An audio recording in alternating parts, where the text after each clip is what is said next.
কল্পনা করুন, পেন্টাগনের high security control রুমে মাঝরাতে সাইরেন বেজে উঠছে। ইউএস সাউথার্ন কমান্ডের জেনারেলদের কপালে চিন্তার ভাঁজ। কারণ স্যাটেলাইটের স্ক্রিনে যা দেখা যাচ্ছে তা তাদের সবচেয়ে ভয়ঙ্কর দুঃস্বপ্নকেও হার মানায়।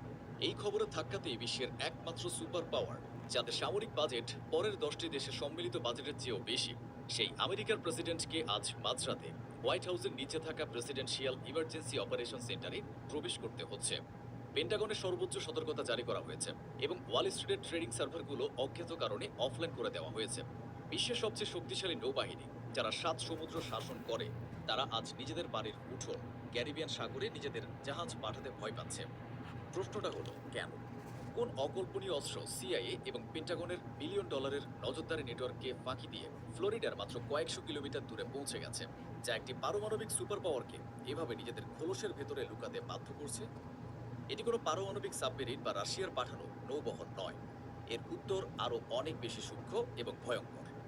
উত্তরটি লুকিয়ে আছে মস্কো থেকে কারাকাসে পাঠানো কোনো পারমাণবিক বোমার বাক্সে নয়, বরং 20শে সেপ্টেম্বর 2025-এ স্বাক্ষরিত একটি বিষাক্ত চুক্তিপত্রের কয়েকটি পাতার মধ্যে। আজকের ভিডিওতে আমরা ক্রেমলিনের সেই গোপন চুক্তির আবরণ উন্মোচন করব।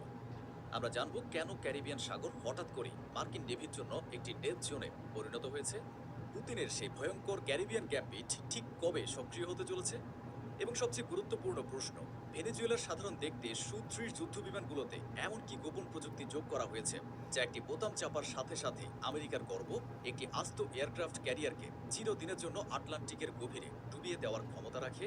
70 বছরের এই ভয়ঙ্কর যাত্রায় শেষ পর্যন্ত আমাদের সাথে থাকুন। ক্যারিবিয়ান সাগরের আজকের এই ভয়ঙ্কর পরিস্থিতি বোঝার জন্য আমাদের প্রায় 200 বছর পেছনে ফিরে যেতে হবে। 1823 সাল আমেরিকার প্রেসিডেন্ট জেমস মনরো ঘোষণা করলেন এক যুগান্তকারী নীতি, মনরো ডক্ট্রিন। সহজ ভাষায় যার অর্থ হলো পুরো আমেরিকা মহাদেশ আমেরিকার প্রভাব বলয়ে থাকবে। প্রায় 2 শতাব্দী ধরে এই নীতিই ছিল ল্যাটিন আমেরিকার মার্কিন আধিপত্যের মূল ভিত্তি, যা বছরের পর বছর ধরে বিবিসি এবং অন্যান্য আন্তর্জাতিক সংবাদ মাধ্যম তাদের রিপোর্টে উল্লেখ করেছে। কিন্তু সময় বদলেছে। একবিংশ শতাব্দীর শুরুতে ভেনেজুয়েলার ক্ষমতার মঞ্চে এলেন হুগো শাভেজ। আমেরিকার কট্টর সমালোচক শাভেজ মার্কিন আধিপত্যকে চ্যালেঞ্জ করতে শুরু করেন। ওয়াশিংটন আর কারাকাসের সম্পর্ক পরিণত হয় সাপে নেউলে। শাভেজ কেবল কথার তুবড়ি ছোটাননি, তিনি ভেনেজুয়েলার মাটিতে থাকা আমেরিকার তেল কোম্পানিগুলোর বিলিয়ন বিলিয়ন ডলারের সম্পত্তি জাতীয়করণ করে সরাসরি মার্কিন কর্পোরেট স্বার্থে আঘাত এনেছিলেন। এর জবাবে আমেরিকা একের পর এক নিষেধাজ্ঞা আরোপ করে, যা ভেনেজুয়েলার অর্থনীতিকে পঙ্গু করার পাশাপাশি দুই দেশের মধ্যে এক গভীর অবিশ্বাসের প্রাচীর তুলে দেয়। আমেরিকা তাদের সবচেয়ে বড় ভুলটি করে বসল। ভেনেজুয়েলার বিমান বাহিনীর মূল শক্তি ছিল আমেরিকার তৈরি F-16 যুদ্ধ বিমান। ওয়াশিংটন এই বিমানগুলোর খুচরা যন্ত্রাংশ সরবরাহ বন্ধ করে দিল। তাদের ধারণা ছিল এর ফলে ভেনেজুয়েলার বিমান বাহিনী পঙ্গু হয়ে যাবে। রয়টার্সের তৎকালীন রিপোর্ট অনুযায়ী পেন্টাগন নিশ্চিত ছিল যে এটি ভেনেজুয়েলাকে নতজানু করার জন্য যথেষ্ট।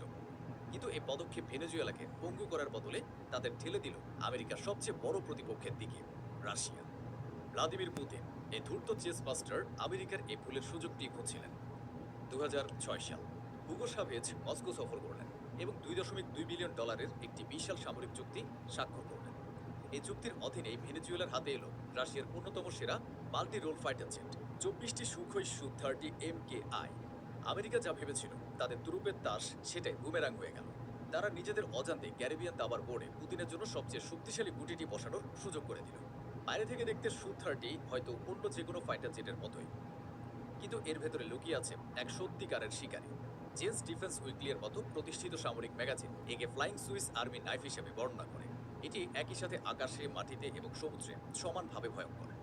কিন্তু সময়ের সাথে সাথে আমেরিকা নিষেধাজ্ঞার কারণে এই বিমানগুলোর রক্ষণাবেক্ষণ কঠিন হয়ে পড়ে। 2019 সালে একটি বিমান দুর্ঘটনায় হারিয়েও যায়। পেন্টাগন স্বস্তির নিঃশ্বাস ফেলেছিল। তারা ভেবেছিল ভেনেজুয়েলার শিকারী পাখিরা ধীরে ধীরে ডানা হারাচ্ছে। আর এখানে গল্পের সবচেয়ে বড় মোড়। 20শে সেপ্টেম্বর 2025 রাশিয়া এবং ভেনেজুয়েলা একটি নতুন কৌশলগত অংশীদারিত্ব এবং সহযোগিতা চুক্তি স্বাক্ষর করে। প্রথম দিকে আন্তর্জাতিক মিডিয়া এটিকে একটি সাধারণ চুক্তি হিসাবে দেখছিল,